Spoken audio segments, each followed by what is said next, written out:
제가 하나님의 말씀을 나누려고 이 자리에 섰을 때 서기 전에도 그리고 쓴 다음에도 많은 두려움이 있습니다. 두려움이 있는 까닭은 제가 이렇게 많은 분들을 앞에 놓고 하나님의 말씀을 전하거나 아니면 제가 이제 목사 된 지 얼마 안 됐기 때문에 많이 두렵고 떨리는 그런 떨림과는 사뭇 다릅니다. 왜냐하면 제 마음 가운데 큰 슬픔이 있기 때문인데, 그 큰 슬픔은 아까 목사님께서 말씀하신 것처럼 우리 교회 지난주에 아픈 일이 있었죠. 그것이 여전히 제 마음을 아프게 하기 때문에 제 마음이 그러한 상황 가운데에서 혹시라도 제가 전해지는 하나님의 말씀이 누군가에게는 아픔과 고통과 괴로움으로 다가가지 않을까 하는 두려움이 있습니다. 그렇지만 제가 오늘 준비한 하나님의 말씀을 전하면서 제가 하나님께 받은 마음은 무엇이냐면, 제가 말씀을 전하는 자로, 말씀을 외치는 자로 서 있지 않다라는 것이었습니다.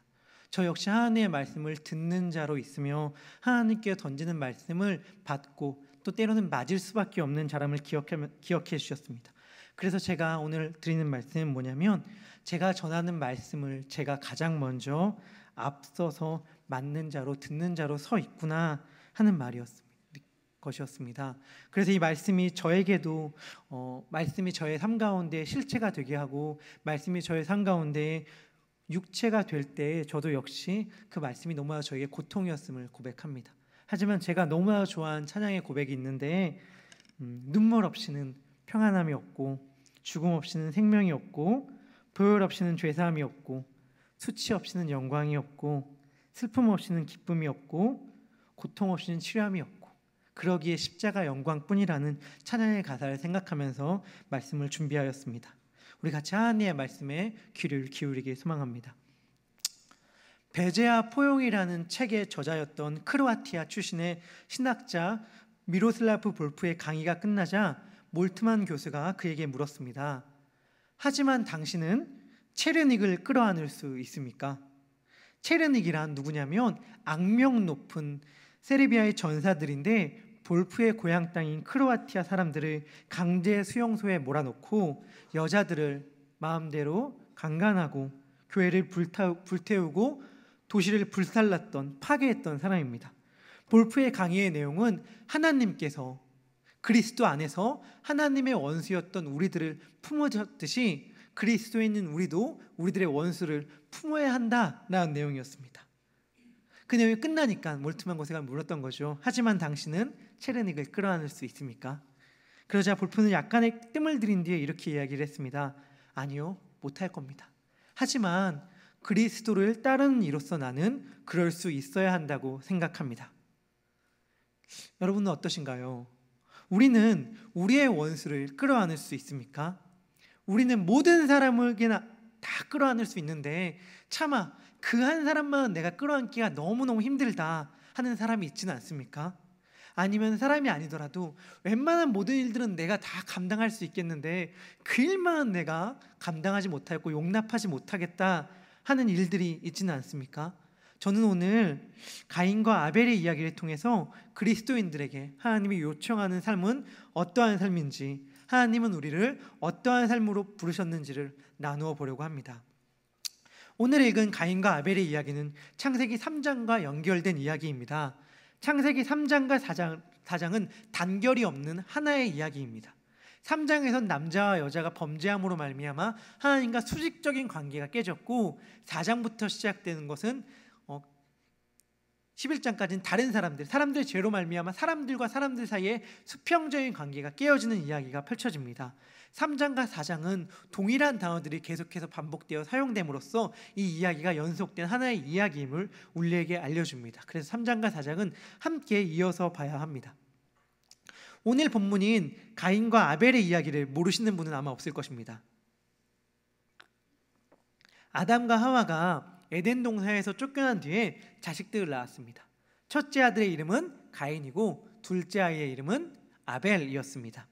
가인은 농부였고 아벨은 목수였습니다. 어느 날 둘이 하나님께 예배를 드렸습니다. 그런데 하나님께서 아벨의 예배는 받으셨고 가인의 예배는 받지 않으셨습니다. 그것에 질투가 난 형이 하나님의 경고에도 불구하고 동생인 아벨을 죽였다라고 하는 것이 우리가 아는 이야기입니다. 이 짧은 이야기를 두고 수많은 해석들이 생겨났습니다. 과연 이 말씀을 어떻게 해석해야 할 것인가? 역사상 정말 많은 해석들이 등장했습니다. 이것을 직업이나 문화적으로 보기도 합니다. 하나님은 농부를 싫어하시고 목자를 좋아하신다. 아니면 이것은 문화적으로, 그러니까 이스라엘은 유목 문화 아닙니까? 유목 문화였던 이스라엘이 농경 문화였던 주변국들에게 계속해서 끊임없이 공격을 당하고 고통을 받잖아요. 그래서 이것들의 설화적 기원을 만들기 위해 이 이야기를 창조했다라는 식으로 보기도 합니다. 그리고 하나님은 왜 아벨의 제사는 받으시고 가인의 제사는 받지 않으셨을까 하면서 아벨의 제사는 피가 있었는데 가인의 제사는 피가 없었다라는 식의 이야기가 있기도 합니다. 그런데 피가 없는 제사도 있었다라고 하면서 이런 논쟁들이 있기도 하지만 사실은 성경 말씀을 있는 그대로 우리가 받아들인다면 가인과 아벨의 이야기는 모세의 율법 전의 이야기이므로 이것은 크게 이야기가 다루고 있는 핵심을 이야기한 것 같지는 않습니다. 둘의 제사를 받고 안 받고는 오직 하나님만 알고 계시고 우리들은 알 수 없는 영역이다 라고 보기도 하지만 사실은 성경은 이 문제에 관해서 우리들에게 너무나도 명확한 답을 주죠. 믿음으로 아벨은 가인보다 더 나은 제사를 하나님께 드림으로 의로운 자라 하는 증거를 얻었다라고 히브리서는 이야기합니다. 네, 아벨은 믿음으로 말미암아 제사를 드렸습니다. 그런데 아벨이 믿음으로 말미암아 제사를 드렸다고 할 때 그 말이 담고 있는 의미는 하나님을 간절히 믿는 믿음, 하나님이 계시고 나의 삶을 주관하고 계시고 지키시고 계신다는 강한 믿음을 가지고 제사를 드렸더니 하나님이 받으셨다라는 말보다 더욱더 풍성하고 큰 의미를 담고 있습니다. 저는 오늘 아벨이 믿음으로 제사를 드려 의로운 자라 칭함을 받았다라는 말의 의미가 무엇인지 살펴보려 합니다. 오늘 본문 3절은 이렇게 시작합니다. 세월이 지난 후에. 일정한 시기가 지났습니다. 이 세월이 지난 후에를 1년이 지난 후에로 해석할 수도 있고 일정한 기간이 지난 후에로 해석할 수도 있습니다. 여하튼간 중요한 것은 뭐냐면 어떠한 기간의 길이가 아니라 특정한 기간이 지났다는 건데 이 특정한 기간은 무엇이냐면 가인과 아벨을 평가할 수 있는 어떠한 시간들이 지나간 후에라는 의미입니다. 사실 본문은 가인과 아벨의 제물에 그 포커스를 맞추고 있는 것이 아닙니다. 세월이 지난 후에 가인과 아벨이 제물을 드리는데 성경은 가인의 제물은 하나님이 받지 않으시고 아벨의 제물은 하나님이 받으셨다라고 이야기하지 않습니다. 성경은 아벨과 그 제물은 하나님이 받으시고 가인과 그 제물은 하나님이 받지 않으셨다고 이야기함으로써 그 둘의 제물이 아니라 그 둘의 존재 자체에 포커스를 맞추고 있습니다. 하나님은 가인을 받지 않으시고 하나님은 아벨을 받으신 것입니다. 이것은 우리가 지금 예배에 나와서 하나님께 예배를 드릴 때 하나님께서 우리들의 예배를 단순히 이 순간의 예배의 집중도로 평가하지 않으신다는 의미이기도 합니다. 사실 우리는 하나님께서는 우리가 어떠한 존재로 살아왔는가를 바라보시면서 우리들이 지금 드린 예배를 받으십니다. 따지고 보면 우리의 삶의 매 순간이 사실은 다 예배 아닙니까? 우리의 매 삶이 하나님께 드리는 예배라는 고백으로 우리가 특정한 시간을 오로지 떼어서 하나님께 드리는 이 시간이 주일 예배입니다. 우리가 하나님 앞에 헌금을 드릴 때 이것은 하나님의 것이고 나머지는 다 내 것입니다라는 것이 아니라 우리가 가지고 있는 모든 것이 다 하나님의 것이기에 이 것이란 증거의 고백으로 하나님께 저희 갖고 있는 것들을 드립니다 라는 고백으로 우리가 하나님께 예물을 드리지 않습니까? 우리가 이전에 나와 있는 예배도 마찬가지입니다. 우리들의 전 삶의 영역이 다 하나님께 드려야 하는 예배여야 하며 우리들의 삶은 하나님께 드린 예배인데 그것에 대한 고백으로 특정한 시간을 떼어서 하나님께 온전히 드립니다 라는 고백으로 하나님께 예배를 드리기 때문에 사실은 이 시간뿐만 아니라 평소에 우리가 어떠한 삶으로 사는가를 하나님은 바라보십니다. 가인과 아벨임도 마찬가지였습니다. 그들은 단순히 그 당시의 제물, 제사, 태도 이런 것들만 보신 것이 아니라 하나님께서 가인이 어떻게 살아가고 있고 아벨은 어떻게 살아가고 있는지 그 둘의 삶, 그 둘을 보시는 것입니다. 그런데 중요한 것은 어떻게 우리가 살아가는가, 우리가 어떻게 살아왔는가가 이 예배 현장 가운데 고스란히 드러난다는 사실입니다. 가인과 아벨이 하나님께 예물을 드렸을 때 가인은 땅의 소산으로 말미암아 예물을 드렸지만 아벨에 대해서는 성경은 이렇게 얘기를 합니다. 양의 첫 새끼와 그 기름으로 하나님께 예배를 드렸다고 말입니다. 이것은 아벨이 자신이 가지고 있는 가장 귀한 것을 하나님께 드렸다는 것을 의미합니다. 평소에 자기의 삶의 태도가 하나님께 예배 드리는 자로 서 있는 사람은 이 예배의 시간 가운데 정말 자신의 온 조체를 다 바쳐서 하나님께 집중함으로 예배를 드립니다. 하나님은 그러한 예배를 받으십니다. 현대인들이 매우 착각하고 있는 것 중에 하나가 있는 것 같습니다. 그것이 뭐냐면 우리가 이 시간에 주일날 나와서 예배 자리에 앉아있고 하나님께 예물을 드리면 하나님께서 당연히 받으신다고 생각하는 것. 그런데 그래서 우리는 예배 드렸다라고 얘기하고 예물을 드렸다라고 얘기하지만 성경은 하나님께서 받으시는 예배가 있고 받지 않으시는 예배가 있다고 얘기를 합니다. 이 자리에 다 있더라도 누군가는 하나님께 예배를 드린 거지만 누군가는 하나님께 예배 드리신 것이 아니라 오히려 가인처럼 자기 자신을 예배하는 모습일 수도 있다라고 이야기를 합니다. 하나님께서는 합당한 예배자의 합당한 예배를 받으십니다. 바라기는 여기 모인 모든 자들의 예배를 하나님께서 기뻐 받으시길 소망합니다. 그런데 이 말씀은 단순히 믿음 좋았던 한 개인의 이야기보다 큽니다. 이것은 하나님의 백성과 세상에 관련된 이야기입니다.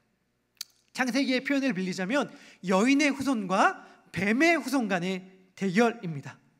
제가 4장은 3장의 내용과 이어진다고 말씀드렸는데 범죄한 인간에게 하나님은 창세기 3장 15절을 통해 여인의 후손을 약속하여 주셨습니다. 내가 너로 여자와 원수가 되게 하고 내 후손도 여자의 후손과 원수가 되게 하리니 여자의 후손은 내 머리를 상하게 할 것이요 너는 그의 발꿈치를 상하게 할 것이니라 하시고, 이 사건은 두 개의 사건이 아닙니다. 무슨 말이냐면 여자의 후손은 뱀의 머리를 상하게 하고 뱀의 후손은 여자의 후손의 발뒤꿈치를 상하게 한다는 두 개의 사건이 아니라 여자의 후손이 뱀의 머리를 박살내는 그 순간 박살냄으로써 여자의 후손의 발꿈치가 조금은 상할지 모르겠으나 뱀은 아예 머리가 박살나 버린다 하는 것을 이야기하는 것입니다. 이것은 물론 우리가 다 알듯이 나중에 궁극적으로 예수 그리스도께서 십자가로 말미암아 이루신 성취를 이야기합니다. 이 예언이 선포된 다음에 그 이후의 역사는 뱀의 후손과 여자의 후손 간의 대결로 펼쳐집니다. 물론 이 역사는 결론이 정해진 역사입니다. 여자의 후손은 뱀의 머리를 상하게 할 것입니다.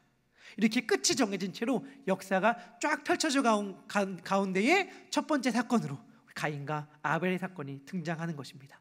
창세기 4장 1절에서 여자는 임신하고 가인을 낳습니다. 그리고 가인은 획득하다, 소유하다 라는 말의 의미입니다. 가인을 낳고 하와는 외칩니다. 내가 여호와로 말미암아 등남하였다. 이 여호와로 말미암아 등남하였다라는 말은 여러 가지로 해석이 가능합니다. 우리가 성경책에 나와 있는 말 그대로 하나님의 도우심으로 말미암아 사람을 낳았다, 아들을 낳았다라고 해석할 수도 있고, 내가 여호와처럼 사람을 창조했다라고 해석할 수도 있습니다. 근데 이 성경의 원어를 가장 직역적으로 가까이 해석하면 이렇게 해석할 수 있습니다. 내가 여호와를 낳았다. 하와가 내가 여호와를 낳았다라고 고백할 때 이것은 불경스러운 표현이 아닙니다. 하와는 지금 앞선 창세기 3장 15절에서 하나님께서 약속하신 여인의 후손, 우리를 구원해 줄 자를 기다리고 있습니다. 그런데 하나님께서 아이를 주시고 자식을 출생시킨 것입니다. 하와의 지금 관점은 하나님께서 여인의 후손을 우리들에게 주실 그 관점으로 자기의 자식들을 보고 있는 것입니다. 우리 역시 이제 이러한 관점으로 여인의 후손과 뱀의 후손에 어떻게 펼쳐져가는 그 관점과 그 시선으로 성경 말씀을 그 구도 가운데에 읽어 내려가야 합니다.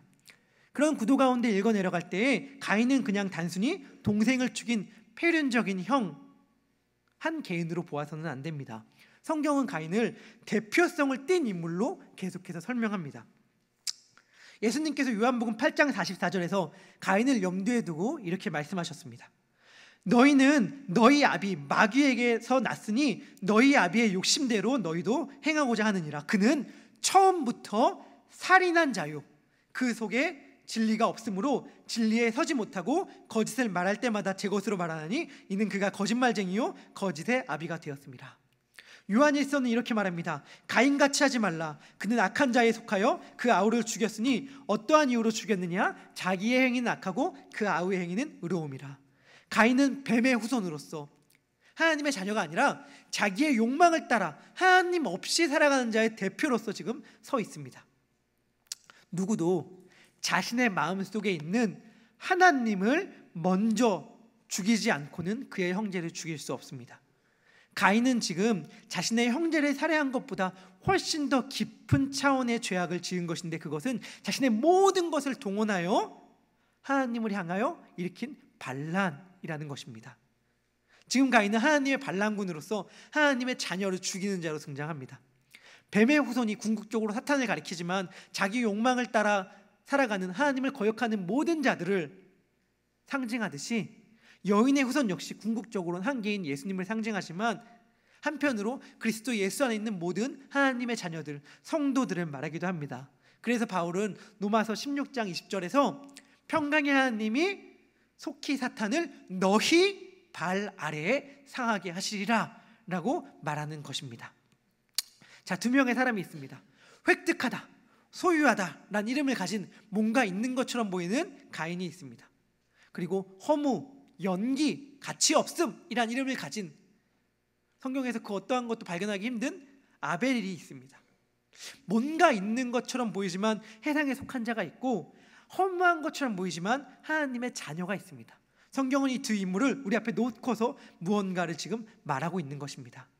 성경은 아벨에 대해 어떻게 설명합니까? 성경이 아벨 이야기를 어떤 식으로 접근하는지 살펴볼 필요가 있습니다. 가인은 자기 욕망을 따라 살아가는 자의 전형으로 성경이 이야기를 한다면 아벨은 어떻게 이야기를 하는가? 우리는 아벨을 떠올릴 때에 아벨은 어떻게 제사를 드렸을까? 아벨은 어떤 귀한 제물을 바쳤을까? 라는 생각을 하게 되지만 성경은 조금 다른 방식으로 아벨 이야기를 우리들에게 들려줍니다.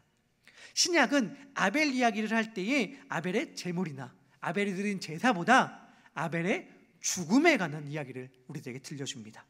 예수님께서는 바리새인들과 서기관들을 엄히 꾸짖으시면서 이렇게 말씀하셨습니다. 그러므로 의인 아벨의 피로부터 성전과 제단 사이에서 너희가 죽인 바가라의 아들 사가라의 피까지 땅 위에서 흘린 의로운 피가 다 너희에게로 돌아가리라. 누가복음은 이렇게 말합니다. 창세 이후로 흘린 모든 선지자의 피를 이 세대가 담당하되 곧 아벨의 피로부터 제단과 성전 사이에서 죽임을 당한 사가라의 피까지 하리라. 내가 너에게 이르노니 과연 이 세대가 담당하리라. 사가랴는 우리가 보고 있는 성경책 말고요, 유대인들이 보던 히브리 성경책의 맨 마지막은 우리의 성경책과 달리 역대하인데, 역대하 24장에 등장하는 순교자입니다. 그러니까 예수님께서는 지금 처음에 순교자 아벨부터 시작하여 제일 마지막 순교자를 다 언급하고 계시는 것입니다. 그러면서 창세 이후에 흘린 모든 선지자의 피를 이 세대가 담당할 것이라고 예수님은 말씀해 주셨습니다. 예수님께서 아벨에 대해 이야기할 때 다른 무엇이 아니라 그의 죽음, 그의 피에 대해 이야기하고 있다는 사실을 우리가 집중할 필요가 있습니다. 또 하나, 예수님은 지금 아벨을 가리켜서 선지자라고 부르고 있습니다. 선지자가 누구입니까? 선지자는 하나님의 말씀을 전하는 자입니다. 하나님의 말씀이 곧 선지자입니다. 그런데 성경에 아벨의 말이 나옵니까? 성경에 아벨이 전한 하나님의 말이나 아벨의 이야기가 나옵니까? 나옵니다. 창세기 4장 10절에서 이렇게 이야기를 합니다. 이르시되 내가 무엇을 하느냐? 내 아우의 핏소리가 땅에서부터 내게 호소하느니라. 아벨은 피로써 죽음으로 지금 외치고 있다라고 이야기하는 것입니다. 히브리서는 말합니다. 믿음으로 아벨은 가인보다 더 나은 제사를 하나님께 드림으로 의로운 자라 하는 증거를 얻었으니 하나님이 그 예물에 대하여 증언하심이라. 그가 죽었으나 그 믿음으로써 지금도 말하느니라. 아벨은 죽었지만 그 믿음으로 지금도 말하고 있습니다. 성경의 흐름대로 말하자면 아벨은 죽음으로써 말하고 있습니다. 예수님께 돌아가실 때 예수님을 십자가에 못 박으라고 외치던 자에게 빌라도를 통해 선언된 말들이 있습니다. 빌라도가 나는 이자의 피에 예수님의 피에 대해 무죄하다, 이 피가 다 너희에게로 들어갈 것이다 라고 이야기를 하자 예수님을 십자가에 못 박으라고 외쳤던 무리들이 이야기합니다. 그 피를 우리와 우리 자손에게 돌리소서. 창세 이후에 모든 선지자들이 흘린 피는 예수님께서 십자가에서 흘린 피의 예표였습니다. 아벨도 마찬가지입니다. 아벨이 흘린 피는 마태는 무죄한 피다라고 이야기를 하며 그 피로 의롭다함을 얻었다라고 이야기를 합니다. 아벨은 가인이 든 돌로 맞서 싸우는 것이 아니라 무력하게 맞아 죽음으로써 세상의 권력에 대해 맞서 싸우지 않고 죽음을 택하신 예수 그리스도의 예표로 지금 서 있습니다. 히브리서 12장 24절은 아벨의 피와 예수 그리스도의 피를 비교합니다. 그러면서 아벨의 피보다 나은 예수님의 피라고 이야기를 합니다.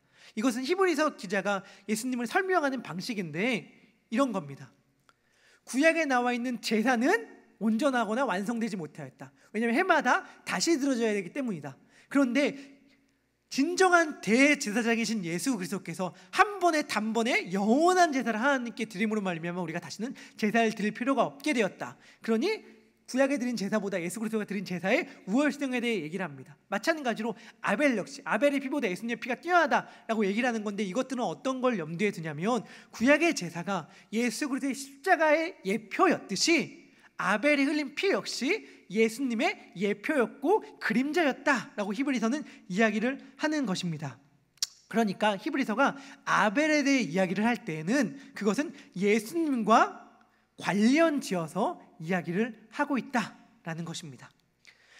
히브리서 11장은 아벨부터 시작하여 믿음의 사람들을 쭉 언급합니다. 그리고 12장에서 이렇게 말을 합니다.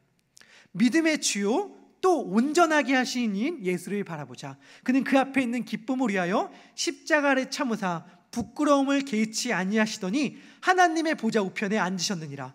너희가 피곤하여 낙심하지 않기 위하여 죄인들이 이같이 자기에게 거역한 일을 참으신 일을 생각하라. 너희가 죄와 싸우되 아직 피 흘리기까지는 대항하지 아니하고.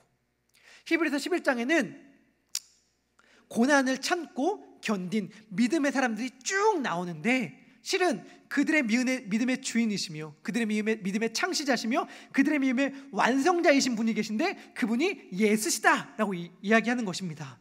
고난을 참고 피 흘리기까지 죄와 싸우신 분, 다시 말하면 죄와 싸우는 방식으로 피 흘림을 택하신 분으로서 예수님을 이야기합니다. 아벨부터 시작하여 모든 믿음의 사람들이 바라보았던 분, 그 모든 믿음의 사람들이 궁극적으로 향하며 모든 믿음의 사람들을 완전하게 하시는 분, 그분들의 지향점인 예수 그리스도. 믿음의 사람들은 조롱당하고 핍박당하고 유리하고 환난당하고 궁핍하고 톱에 킴을 당하고 시험과 칼을 당하고 양과 염소의 가죽을 입고 유리하였습니다. 환난을 당했습니다. 학대를 받았습니다. 근데 사실은 이 모든 것들을 동일하게 또한 온전하게 받으신 분이 계신데 그분이 누구냐면 예수 그리스도라는 것입니다. 그러기에 그 모든 믿음의 사람들은 예수 그리스도의 고난과 그분이 어떻게 진정한 승리를 얻었는지를 먼저 그림자로나마 드러냈던 사람들로 소개됩니다. 히브리서는 진정한 대제사장이신 예수를 설명하면서 오직 그리스도는 죄를 위하여 한 영원한 제사를 드리시고 하나님 우편에 앉으셨다라고 이야기를 합니다.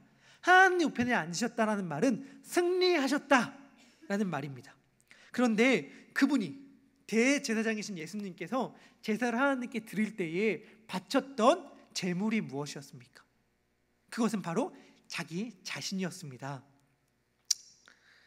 사실 그 동일한 단어, 그게 히브리서 10장의 내용인데 그 동일한 단어가 바로 그 다음 장에서 등장하면서 아벨이 하나님께 제사를 드렸다라고 할 때 사용됩니다. 그러니 사실은 아벨이 드린 제물 역시 자기 자신이었다는 것을 함축하고 있는 것이죠. 아벨은 세상의 공격에 대해 죽음으로 자기 자신을 제물로 드리는 방식으로 제사를 하나님께 드린 것입니다. 그로써 그는 지금도 우리에게 말하고 있습니다. 우리도 마찬가지입니다. 성경은 말합니다. 그러므로 형제들아, 내가 하나님의 모든 자비하심으로 너희에게 권하노니 너희 몸을 하나님이 기뻐하시는 거룩한 산 제물로 드리라. 이는 너희의 드릴 영적 예배니라. 즉 성경은 우리에게 제물됨의 삶을 요청하고 있는 것입니다.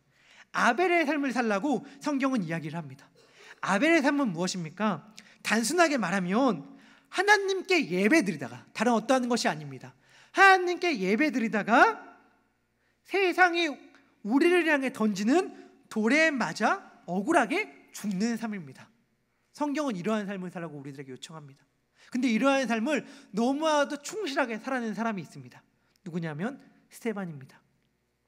사도행전의 스데반은 성령과 지혜가 충만한 사람이었습니다. 모든 사람에게 칭찬을 받는 사람이었습니다. 그리고 큰 기적과 이사를 행했던 사람입니다. 하나님의 말씀을 전하면서 자신의 논쟁자들을 말씀으로 완전히 이겼던 말씀의 지혜의 사람이 바로 스데반이었습니다. 그런데 그가 결정적인 순간에 그의 능력을 가장 잘 발휘하고 그가 베풀었던 이적과 기사들을 제일 최고로 행해야 했던 그 결정적인 순간에 너무나도 허무하고 무력하게 돌에 맞아 죽습니다. 그냥 부활하지 않았습니다. 그냥 맞고 죽었습니다. 그런데 성경은 이러한 삶이 그리스도인의 삶이다 라고 이야기하면서 이러한 삶으로 우리를 초청하는 것입니다. 근데 사실은 우리들의 가장 약한 측면이 이런 것 같습니다. 잘못한 것이 없는데 억울하게 맞는 삶이요. 제가 뭐에 가장 약할까라고 생각해 봤을 때 저는 섭섭함 그리고 억울함에 가장 약한 사람이구나 라고 생각을 했습니다. 제가 속한 어떠한 공동체에서 누군가의 잘못으로 말미암아 어려움을 당하게 되었을 때 저는 저의 가족이니까, 저의 공동체니까 기쁨으로 그 공동체의 짐을 질 수 있을 것 같습니다. 그런데 그렇게 지고 있는 제 모습을 보면서 누군가가 그래, 너의 잘못으로 말미암아 이 공동체가 그렇게 고생을 하게 되었구나, 그래서 네가 지금 이 고생을 하는구나 라는 시선으로 바라본다면 저는 그 시선을 참 견디기가 힘들 것 같다라는 생각을 해봅니다. 무슨 말이냐면 억울한 판단을, 내가 잘못한 것도 아닌데 억울하게 사람들이 바라봐주는 것은 참 견디기 힘들 것 같다는 생각을 한 건데, 사실은 우리 모두가 다 그렇지 않습니까? 이러한 상황이 딱 펼쳐지면 우리는 부르짖습니다. 하나님 공평하시다고 하지 않았습니까? 하나님 정의가 행해져야 하는데 어떻게 이렇게 억울한 일이 벌어질 수가 있습니까? 하나님의 사람이 세상에 속한 사람에 의해서 이렇게 억울하게 당한 일이 가당키나 합니까? 그러면서 우리는 이렇게 기도할지도 모릅니다. 하나님, 내 편을 들어달라는 건 아닙니다. 단지 공평하게는 해주십시오. 공정하게는 해주십시오. 그런데 성경은 그러지 않습니다. 예수님께서는 자기를 잡으려고 왔던 대제사장의 종의 귀를 베었던 베드로에게 이렇게 이야기를 합니다. 칼을 집어넣어라. 칼을 가진 자는 다 칼로 망한다. 내가 지금 아버지께 기도해서 12군단이나 더 되는 천사를 내려보낼 수 없는 줄로 아느냐? 예수님은 이렇게 말씀하시고 무력하게 끌려가셨습니다. 우리는 원하고 꿈꿀 수 있습니다. 예수님께서 끌려가시던 그 순간 마치 영화가 극적으로 반전되듯이 엄청난 군대가 이 땅에 내려옴으로 말미암아 예수님을 도와준다면 얼마나 멋있겠습니까? 그런데 예수님은 말씀하십니다. 만일 내가 그렇게 하면 이런 일이 있으리라고 한 성경이 어떻게 이루어지겠느냐? 이것은 우리가 꿈꾸는 그리스도인의 모습과 많이 다릅니다. 우리가 꿈꾸는 그리스도인의 모습은 우리가 하나님의 능력을 힘입어 세상 가운데에서 능력을 발휘하고 영향을 발휘하고 세상을 지휘하는 모습 아닙니까? 그런데 신기하게 그러한 모습은 그리스도가 걸었던 길의 정반대라는 것이죠. 성경이 말하는 그리스도인의 삶이란 세상의 힘에 의해 무력하게 죽는 삶입니다. 그렇다면 정의는 어떻게 되는 것입니까? 우리는 늘 이렇게 손해보고 살아가야 하는 것입니까? 하나님의 정의와 공의는 어디에 있습니까? 시편 73편에서 아삽은 이야기합니다. 하나님을 안 믿고 잘 살아가는 사람들이 너무 떵떵거리며 잘 삽니다. 그들은 진짜 기름기가 너무나도 바르르 흐릅니다. 그들은 너무 많이 먹어서 눈도 부어올랐습니다. 그들은 죽을 때에도 때깔이 곱게 죽습니다 라고 하면서 원망하던 아삽이 갑자기 오늘 우리가 고백했듯이 고백을 바꿔서 이렇게 얘기합니다. 주밖에 나의 사모할 리가 없습니다. 아삽의 기도가 갑자기 이렇게 바뀐 까닭은 무엇이냐면 아삽은 이렇게 말합니다. 그들의 종말을 내가 보았다. 그들에게 이 말 하나님의 공의를 보았다는 것입니다. 우리가 억울해하는 까닭은 하나님께서 나의 사정을 몰라준다 생각하기 때문이고, 우리가 분노하는 까닭은 하나님께서 분노하시지 않으실 것 같기 때문에 우리가 분노하는 것입니다. 그러나 하나님께서 정말 나중에 엄중하게 이 세상을 심판하실 것을 안다면 우리는 예수님처럼 또한 스데반처럼 기도할 수밖에 없을 것입니다. 저들을 용서하여 주십시오. 저들은 저들이 하는 짓을 알지 못합니다. 아벨의 피를 하나님은 갚아주실 것입니다. 성도들의 외침을, 억울함은 하나님은 다 갚아주실 것입니다. 걱정하지 마십시오. 그러나 신원함은, 원수 갚음은 하나님께 있습니다. 아벨이 가인에게 그냥 돌을 맞아 죽을 때 하나님은 가인에게 갚으시며 아벨에게도 보답하십니다. 하나님께서 이 세상을 심판하는 근거를 요한계시록은 성도들의 기도라고 이야기를 하는데, 그 성도들의 기도의 핵심은 이것입니다. 하나님, 우리들의 피를, 우리들의 복수를 갚지 않기를 언제까지 하시겠나이까? 이 기도에 대한 응답으로 하나님은 이 세상을 심판하십니다. 그러니 그리스도의 삶은 이런 것입니다. 모든 걸 하나님께 다 맡기고 이 세상 가운데선 억울하게 맞아 죽는 삶 말입니다. 불의한 자에 의해 손해를 보는 삶, 그것이 그리스도인의 삶이다 라고 성경이 이야기합니다. 그리고 그것은 사실 그리스도인의 삶이기에 앞서 그리스도의 삶이기도 했습니다. 예수님은 잘못이 없었습니다. 죄 없이 십자가에 달려 돌아가셨습니다. 매우 무력하게요. 예수님이 받았던 심판은 부당했습니다. 거짓 증인들은 위증을 했고, 예수님은 자신이 하지도 않은 말과 자신이 하지도 않은 행동들이 자신들이 했다고 억울하게 다 뒤집어 쓰고 십자가에 달려 돌아가셨을 때 예수님은 억울하다, 분하다 하지 않으셨습니다. 아니, 오히려 예수님은 뭐라고 말씀하셨냐면 이것이 영광이다 라고 말씀하여 주셨습니다. 요한복음에서 영광이라는 것은 십자가를 가리킵니다. 억울하게 십자가를 지신 예수님은 그것을 억울하다고 하신 것이 아니라 영광이다라고 말씀하시며 우리들에게 이 영광의 길을 보여주시며 우리들을 초대하십니다. 물론 이 길은 쉽지 않습니다. 정말 어렵습니다. 손해보는 인생이란 정말 너무 어렵습니다. 그런데 그게 히브리서 11장에서 믿음의 선조들이 걸어갔던 삶이며 아벨이 살았던 삶이며 예수님께서 사신 삶입니다. 우리는 이 인생을 살기를 원합니다. 손해보는 인생을 넘어서 속이 아예 상하는 인생을 살았으면 좋겠습니다. 왜냐하면 그래야 나중에 예수님 만났을 때 우리들의 상한 속을 다 보이시면서 우리 예수님의 말씀을 지키기 위해 이렇게 속이 다 상했지만 예수님의 말씀대로 살려고 했습니다 하지 않겠습니까? 그렇게 예수님 만날 때 우리들 그런 이야기 들을 수 있어야 되지 않겠습니까? 여러분, 이 세상이 끝이 아닙니다. 부활이 있습니다. 천국과 지옥이 있습니다. 이 땅에서 우리가 아벨로 죽는다면 그럴 때 우리는 셋으로 부활할 수 있습니다. 셋은 대신하다라는 뜻입니다. 아벨은 죽었지만 죽은 것이 아닙니다. 아벨을 대신하여 셋이 탄생됨으로써 하나님의 계보는 계속해서 이어집니다. 그런데 마지막 한마디를 드린다면 정말 신기한 것이 하나 있습니다. 그것은 무엇이냐면 아벨로 살기로 결심할 때, 무력한 자로 살고 연기와 같은 자로 살기로 결심할 때 주의 뜻을 위해 손해보기로 굳게 마음 먹고 던지는 돌에 맞아 죽을 각오로 살아갈 때 그러한 자의 삶은 능력이 있다는 것입니다. 주를 위해 이 땅에선 죽는 자가 되리라. 주를 위해 이 땅에서 억울하게 그냥 돌에 맞아도 죽더라도 주를 위해 그렇게 살아가는 자가 되리라 하는 자의 삶을 누가 감당하겠습니까? 그래서 성경은 그러한 자를 세상이 감당하지 못할 자다라고 이야기하는 것입니다. 당신은 체르닉을 껴안을 수 있습니까? 당신은 그 원수를 용납할 수 있습니까? 나에게 억울하게 손해를 끼친 그 자의 손해 위에 그냥 허무하게 죽을 뿐 아니라 그 자를 용서하고 껴안고 위할 수 있는 까닭은 주님께서 그냥 하시니까 이 악물고 버티는 것이 아니라 이 길이 진짜 영광의 길이고 능력의 길인 걸 알고 고백할 때 가능한 것입니다. 비록 지금 이렇게 하는 것이 내겐 죽음과 같은 고통, 사망과 같은 고통이지만 여러분, 부활의 기쁨은 사망의 고통 뒤에 찾아옵니다. 바라기는 정말 이 주님께서 말씀하신 아벨의 길, 예수님께서 걸어가신 이 길, 세상에서 인정하고 성공하는 길이 아니라 주님께서 인정하는 참된 이 길을 걸어가는 우리 모두가 되길 소망합니다. 기도하겠습니다. 하나님, 아벨의 삶은 우리들에게 요청합니다. 하나님께 예배드리다가 그냥 세상이 던지는 돌에 맞아 죽는 삶을 살라고. 손해보고 억울하게 사는 삶은 쉽지 않습니다.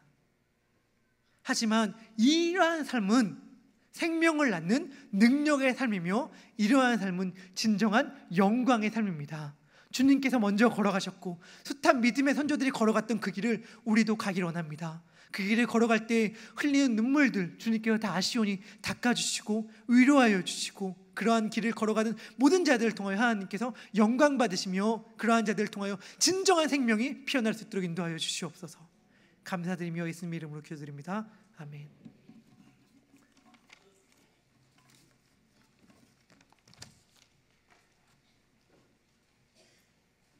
할렐루야.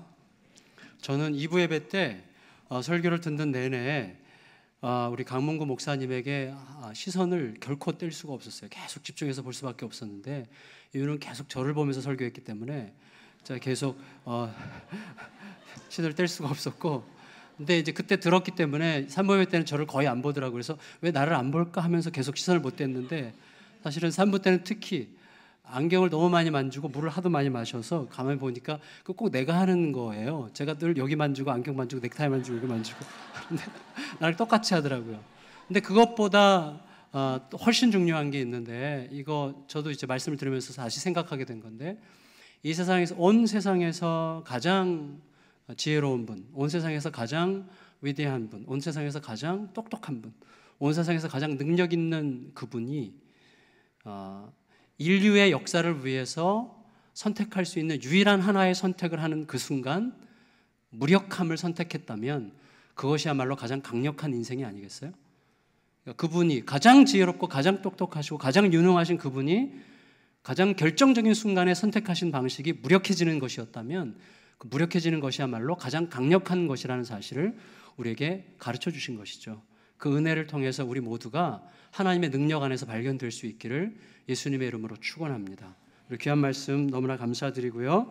다 같이 자리에서 일어나셔서 기도하는 마음으로 내 마음의 주를 향한 사랑이, 이 찬양을 함께 찬양하시겠습니다.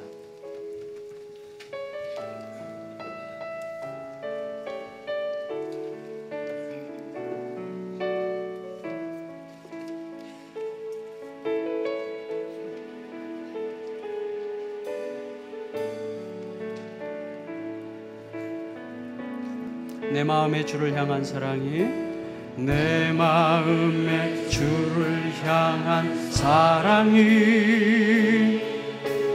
나의 말엔 주가 주신 진리로, 나의 눈에 주의 눈물 채워 주소서.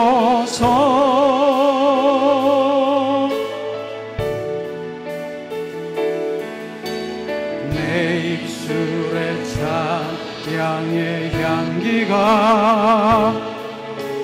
두 손에는 주를 닮은 섬김이, 나의 삶의 주의 흔적 남게 하소서. 아멘. 하나님의 사랑이, 하나님의 사랑이 영원히 함께하리. 십자가의 길을 걷는 자에게, 순교자의 삶을 사는 이에게,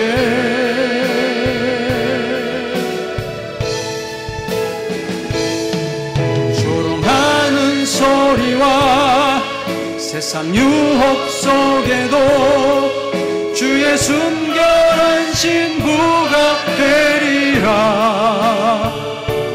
내 생명 주님께 드리리. 내 마음의 주를 향한 사랑이, 내 마음의 주를 향한 사랑이, 나의 말엔 주가 주신 진리로, 나의 눈에 주의 눈물 채워 주소서.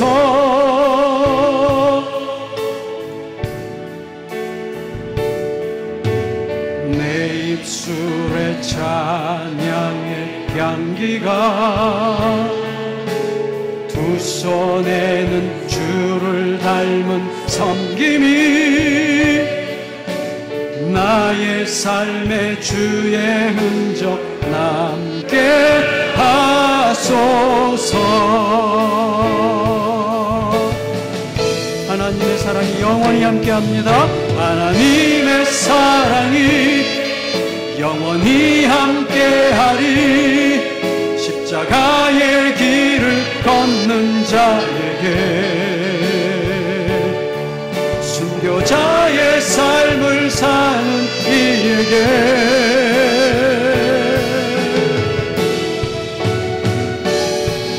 조롱하는 소리와 세상 유혹 속에도 주의 순결한 신부가 되리라. 내 생명 주님께, 내 생명 주님께, 내 생명 주님께, 내 생명 주님께, 내 생명 주님께.